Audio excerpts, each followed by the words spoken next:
Yang pertama adalah latar belakang. Etika adalah seperangkat prinsip moral yang menjadi pedoman bagi manusia dalam menentukan benar atau salah dan baik atau buruknya suatu tindakan. Dalam Islam, etika identik dengan akhlak, yakni nilai-nilai moral yang bersumber dari Al-Quran dan Sunnah. Bagi seorang guru, etika bukan hanya tuntunan perilaku pribadi, tetapi juga untuk merupakan bagian tak terpisahkan dari profesionalisme keguruan. Guru dituntut untuk menjalankan profesinya dengan penuh tanggung jawab moral, menjunjung tinggi kejujuran, keadilan, dan kasih sayang. Etika profesi keguruan mengatur bagaimana guru berperilaku terhadap peserta didik, rekan sejawat, lembaga pendidikan, serta masyarakat. Guru tidak hanya mentransfer ilmu pengetahuan, tetapi juga membentuk karakter dan moral generasi penerus bangsa. Oleh karena itu, pemahaman terhadap faktor-faktor yang mempengaruhi etika manusia menjadi penting karena akan membantu guru dalam menumbuhkan kesadaran moral, mengendalikan diri, dan menegakkan nilai-nilai etis dalam setiap aspek kehidupannya. Selanjutnya ada faktor-faktor yang mempengaruhi etika. Yang pertama ada manusia sebagai pelaku etika. Manusia adalah makhluk sosial yang bermoral. Allah Subhanahu wa taala menganugerahkan akal dan hati nurani agar manusia mampu berpikir dan membedakan yang benar dari yang salah. Kemampuan ini membuat manusia menjadi satu-satunya makhluk yang memiliki tanggung jawab etis atas perbuatannya. Dalam konteks profesi guru, kesadaran etis sangat penting karena guru berperan langsung dalam pembentukan moral peserta didik. Guru harus memahami bahwa setiap tindakannya mengandung nilai moral, misalnya cara guru berbicara, bersikap, dan mengambil keputusan akan menjadi contoh yang diikuti siswa. Guru yang berperilaku sopan, sabar, dan bijaksana akan membentuk lingkungan belajar yang positif dan beretika. Sebaliknya, guru yang mudah marah atau tidak adil dapat merusak kepercayaan siswa dan menurunkan wibawa moralnya. Etika profesi keguruan menuntut guru untuk berperilaku berdasarkan nilai keadilan, kejujuran, empati, dan tanggung jawab. Seorang guru profesional harus mampu menggunakan akalnya untuk berpikir rasional dalam mengambil keputusan, serta mendengarkan hati nuraninya agar tetap berada dalam jalur kebaikan. Dalam hal ini, guru bukan hanya pendidik intelektual, tetapi juga penuntun moral dan spiritual bagi peserta didiknya. Yang kedua ada naluri, fitrah atau insting. Naluri adalah dorongan alami yang dimiliki manusia sejak lahir. Naluri mendorong manusia untuk memenuhi kebutuhan dasar seperti makan, bergaul, ingin tahu, dan bertuhan. Bila diarahkan dengan benar, naluri menjadi sumber motivasi kebaikan. Tetapi bila disalahgunakan, dapat menjerumuskan manusia pada perilaku yang tidak etis. Bagi seorang guru, pengelolaan naluri menjadi kunci penting dalam membangun profesionalisme. Naluri ingin tahu dapat mendorong guru untuk terus belajar, memperbarui metode mengajar, dan meneliti hal-hal baru dalam dunia pendidikan. Naluri sosial dapat memotivasi guru untuk menjalin hubungan yang harmonis dengan siswa, rekan kerja, serta masyarakat. Sementara naluri bertuhan menumbuhkan keikhlasan dan kesadaran spiritual dalam menjalankan tugasnya. Guru yang mampu mengelola nalurinya secara positif akan menjadi sosok yang sabar, lembut, dan bijaksana. Ia tidak hanya mengajar karena kewajiban, tetapi karena panggilan hati untuk berbuat baik. Etika profesi menuntut guru agar bekerja bukan demi materi semata, melainkan karena tanggung jawab moral untuk mencerdaskan dan memanusiakan manusia.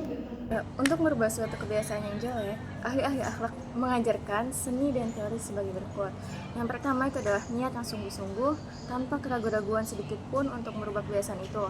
Yang kedua itu pengertian dan kesadaran yang mendalam akan perlunya kebiasaan itu ditinggalkan. Yang ketiga, dalam melaksanakan niat itu hendaklah setia sesuai yang diniatkan, yakni tidak bergeser dari pendirian dan niat semula, sekalipun bertemu dengan kesukaran. Dan yang keempat, segera mengisi kekosongan dengan kebaikan setelah kebiasaan jelek itu digeser. Yang kelima, mencari waktu yang baik dan tepat untuk melaksanakan niat itu. Yang terakhir itu adalah selalu melihara kekuatan penolak yang terdapat dalam jiwa agar selalu tumbuh dan hidup. Yang keempat itu adalah keturunan atau faktor genetik dan pembawaan.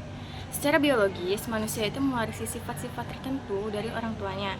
Dengan sifat-sifat manusia yang diwariskan dari satu nenek moyang itu merupakan suatu keistimewaan karena tidak diwariskan atau diturunkan kepada hewan karena berlainan keturunan. Dalam Al-Quran dikemukakan dalam Quran Surat An-Nisa ayat 1 yaitu Ya ayuhan nasu taqu rabbakumul ladzi khalaqakum min nafsin wahidah wa khalaqa minha zawjaha wa batta minhuma rijalan katsiran wa nisaa. Hai manusia, bertakwalah kepada Tuhan kalian yang telah menjadikan kalian dari satu diri dan daripadanya Allah menciptakan istrinya dan daripada keduanya ia perkembangbiakan lelaki dan wanita yang banyak. Nah, faktor keturunan genetik dan pembawaan ini tidak sepenuhnya menentukan perilaku moral seseorang. Lingkungan, pendidikan, dan pengalaman hidup memainkan peran besar dalam membentuk etika individu. Guru yang memahami hal ini tidak akan bersikap diskriminatif terhadap siswa yang memiliki latar belakang atau kemampuan yang berbeda. Misalnya, guru itu tidak boleh meremehkan siswa yang lambat memahami pelajaran atau berasal dari keluarga yang kurang mampu. Etika profesi menuntut guru untuk memperlakukan semua peserta didik dengan adil dan penuh kasih sayang. Seorang guru yang profesional akan melihat setiap siswa sebagai pribadi unik dengan potensi masing-masing. Ia berusaha membantu setiap anak berkembang sesuai kemampuannya. Dengan demikian, guru tidak hanya menjadi pengajar, tetapi juga pembimbing dan motivator yang menghargai keberagaman. Inilah bentuk nyata dari penerapan nilai keadilan, empati, dan kemanusiaan dalam etika profesi keguruan. Selanjutnya, lingkungan. Lingkungan memiliki pengaruh besar terhadap pembentukan etika seseorang. Lingkungan keluarga, sekolah, dan masyarakat menjadi tempat di mana nilai-nilai moral ditanamkan dan dikembangkan. Bagi seorang guru, lingkungan sekolah merupakan ruang utama untuk menanamkan etika profesi. Guru harus menciptakan suasana belajar yang kondusif, penuh kasih, dan berdisiplin. Misalnya, melalui tata tertib kelas yang mendidik, guru dapat menanamkan nilai tanggung jawab dan kedisiplinan bagi siswa.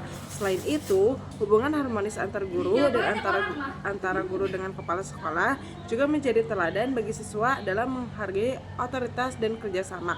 Etika profesi keguruan juga menuntut guru untuk berperan aktif dalam membangun lingkungan sosial yang positif. Guru tidak boleh menutup diri dari masyarakat karena keberhasilan pendidikan bergantung pada sinergi antara sekolah, keluarga, dan masyarakat. Guru yang aktif dalam kegiatan sosial akan membantu menanamkan nilai-nilai moral dan etika di lingkungannya.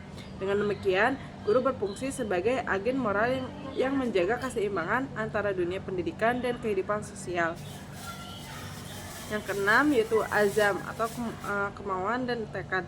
Azam adalah kemauan kuat untuk melakukan sesuatu dengan sungguh-sungguh. Dalam Islam, azam yang didasari niat baik merupakan bentuk keimanan dan keteguhan hati. Dalam konteks profesi guru, azam tercermin dalam komitmen untuk menjalankan tugas secara profesional dan penuh tanggung jawab. Meskipun menghadapi berbagai tantangan, guru sering dihadapkan pada situasi yang menguji integritasnya. Tekanan administrasi, keterbatasan sarana, atau perilaku siswa yang sulit diatur. Dalam situasi demikian, tekad yang kuat dan kesadaran moral menjadi benteng utama agar guru tetap berpegang pada etika profesi. Guru yang memiliki azam yang kokoh akan